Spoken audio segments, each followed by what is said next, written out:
చెట్టు కింద అందరూ కూడా రోడ్డు మీద రావాలి.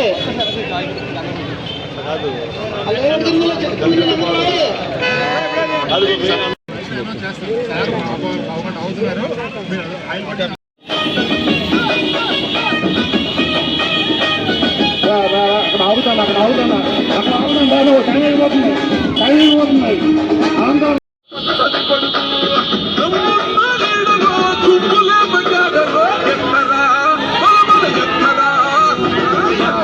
సారు బొల్లకి సైడ్ ఇవ్వండమ్మా. సారు బొల్ల వస్తున్నాయి. గంట సీనన్న చెల్లి అన్నల మాట సీనన్న గంట సీనన్న చిన్న బిడ్డల మాట సీనన్న గంట సీనన్న చెల్లి అన్నల మాట సీనన్న అన్న అన్న అన్న గంట సీనన్న నీ వెంటే మేము ఉంటామన్నా ఎప్పుడు ఓయన్న అన్న అన్న అన్న అన్న గంట సీనన్న నీ గెలుపు ప్రజల గెలుపన్న గంట సీనన్న సైకిల్ గుర్తుకు ఓటేద్దాం చంద్రబాబుని గెలిపిద్దాం టీడీపీకి చెయ్యద్దాం గంటా సీనన్ననే గెలిపిద్దాం గెలిపిద్దాం.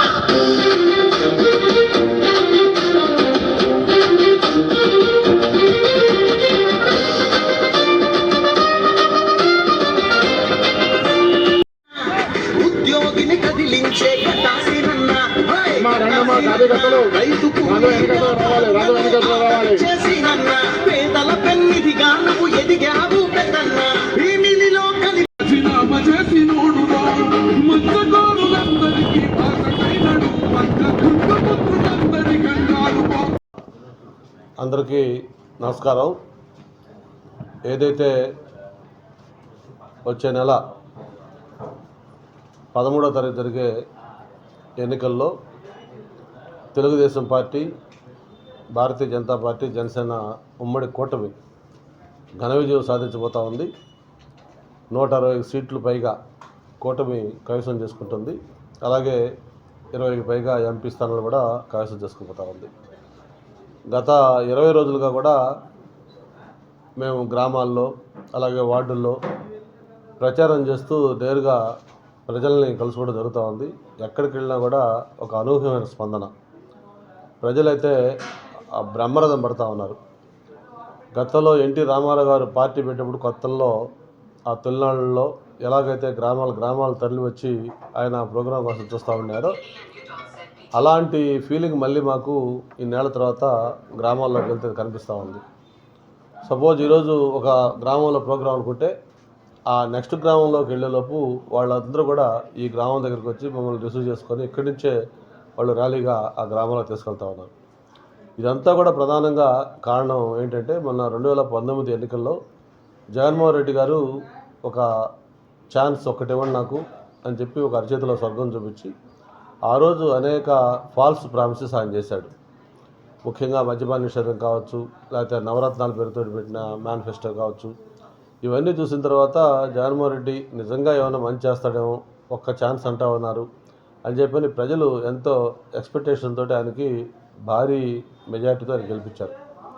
175 ఎమ్మెల్యేలకు గాను 150 ఎమ్మెల్యేలు, 25 ఎంపీలకి 22 ఎంపీలు, 50% పైగా ఓటు బ్యాంకు తోటి జగన్మోహన్ రెడ్డి గెలిపించారు. కానీ గెలిచిన రోజు దగ్గర నుంచి కూడా ఆయన అంచనాలను అందుకోలేకపోయారు. అంచనాలు అందుకోలేకపోవడమే కాదు, కనీసం మినిమం ప్రయత్నం కూడా చేయకుండా ఈ రాష్ట్రాన్ని మొత్తం కూడా ఒక తిరోగమన దిశగా దీన్ని తీసుకెళ్లిన పరిస్థితులు రాష్ట్రంలో చూస్తూ ఉన్నాం.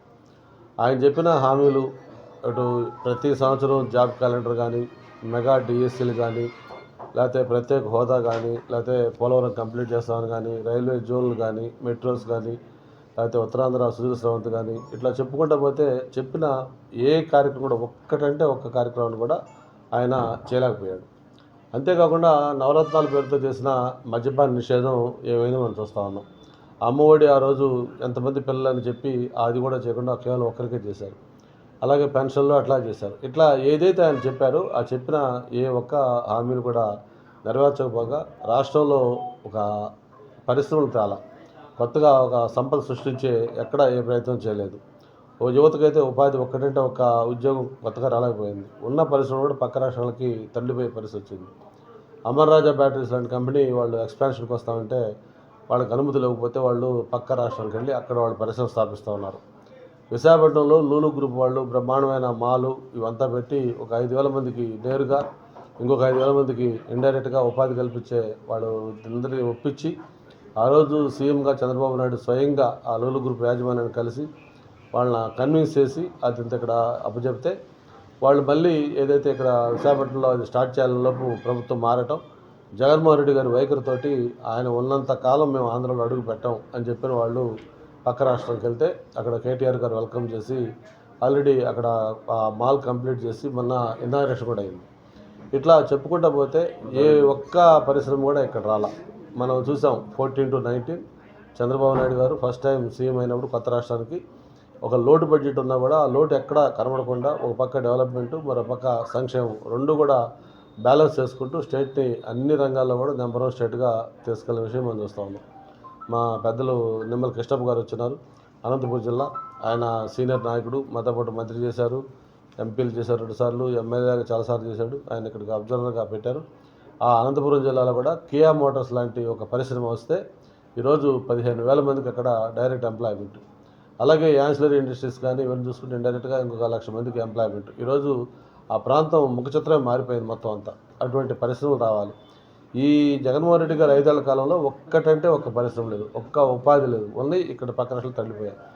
అందుకే ఈరోజు జగన్మోహన్ రెడ్డి గారికి బై బై చెప్పాలి, మళ్ళీ ఒక అనుభవం నాయకుడు కావాలి అని చెప్పని ఈరోజు చంద్రబాబు నాయుడు గారి పట్ల ప్రజలందరూ కూడా చూస్తూ ఉన్నారు. ఈ సందర్భంగా ప్రత్యేకించి పవన్ కళ్యాణ్ గారిని కూడా మనం అభినందించాల్సిన అవసరం ఉంది. ఎందుకంటే రాష్ట్రంలో ఉన్న పరిస్థితిని మొత్తం చూసిన తర్వాత ఎట్టి పరిస్థితుల్లో కూడా రాష్ట్రం మళ్ళీ ఇంకొకసారి ఆ రిస్క్ తీసుకోకూడదు. మళ్ళీ జగన్మోహన్ రెడ్డి అనే వ్యక్తిని ముఖ్యమంత్రి చేస్తే మన అందరి బతుకులు కూడా చీకటైపోద్ది, ఈ రాష్ట్రం వదిలిపెట్టి వేరే రాష్ట్రానికి వెళ్ళిపోవాల్సి వస్తుంది అనే చెప్పే ఉద్దేశంతో ఆయన కూటమి కోసం ఆయన ప్రయత్నం చేయటం, ఆయన ఒక అడుగు తగ్గి ఆయన కొంత త్యాగాలు చేసి ఈ కూటమిని బీజేపీని, తెలుగుదేశాన్ని, జనసేనని కలిపి కూటమిగా చేయడంలో విజయవంతమయ్యారు. ఆయనకు కూడా అభినందనలు తెలియజేసుకుంటూ ప్రభుత్వ వ్యతిరేక ఓటు చేయకూడదు అనే ఉద్దేశంతో ఈరోజు కూటమి ఏర్పడింది. మరి ఏదైతే వాళ్ళు ఒక లక్ష్యంతో ఈ కూటమి ఏర్పడిందో ఆ కూటమి లక్ష్యం 100% నెరవేరుతూ ఉంది. నిన్న వైఎస్ఆర్ పార్టీ మేనిఫెస్టో కూడా చూసాం. ఆ మేనిఫెస్టో చూసిన తర్వాత తుస్సు అనిపించింది. ఆ మేనిఫెస్టోలో కొత్త అంశం ఏమీ లేదు. ముఖ్యంగా గతంలో చెప్పిన మద్యపాన నిషేధం ఈసారి మెన్షన్ కూడా చేయలేదు. వాటితో పాటు కొత్త అంశాలు ఏమైనా ఉంటాయంటే కొత్త అంశాలు ఏమీ లేవు. నేను గతంలో చెప్పిన అంశాలని మళ్ళీ పెన్షన్ ఇంకొక 250 లెక్కన 2028, 2029 కంటే ఎలక్షన్ ఇయర్లో పెంచుతా అంట. ఇట్లాగా ఆయన చెప్పిన మేనిఫెస్టో చూసిన తర్వాత పూర్తిగా ప్రజలకైతే నిరసన వచ్చేసింది. ఈరోజు తెలుగుదేశం పార్టీ మేనిఫెస్టో జనంలో ఎక్కడ చూసినా అదే చర్చ. సూపర్ 6 పేరుతోటి ఈరోజు మహిళలకు కానీ, యువతకు కానీ, రైతులకు కానీ, బీసీలకు కానీ ఇప్పుడు అన్ని వర్గాలను కూడా ఈరోజు కన్సర్న్గా వాళ్ళని సాటిస్ఫై చేస్తూ బ్రహ్మాండమైన మేనిఫెస్టో అనౌన్స్ చేశారు. ప్రజల్లోకి చాలా చక్కగా వెళ్తూ ఉంది. ఏదైతే జగన్మోహన్ రెడ్డి గారు అంటా ఉన్నారో ఇవన్నీ చేయడానికి డబ్బులు ఎక్కడ ఉన్నాయని చెప్పి, డబ్బులు ఎక్కడున్నాయో 2014లో చేసినప్పుడు మనం చూసాం. డబ్బులు ఎక్కడ వస్తున్నాయంటే సంపద సృష్టించాలి. ఒక కియా మోటార్స్ లాంటి పరిశ్రమ వస్తే 1,000 కోట్ల పన్ను రూపాయన, ట్యాక్స్ రూపాయన మనకి గవర్నమెంట్కి ఆదాయం వస్తుంది. అటువంటి పరిశ్రమ 4-5 వస్తే ఆటోమేటిక్గా ఆదాయం పెరుగుతుంది.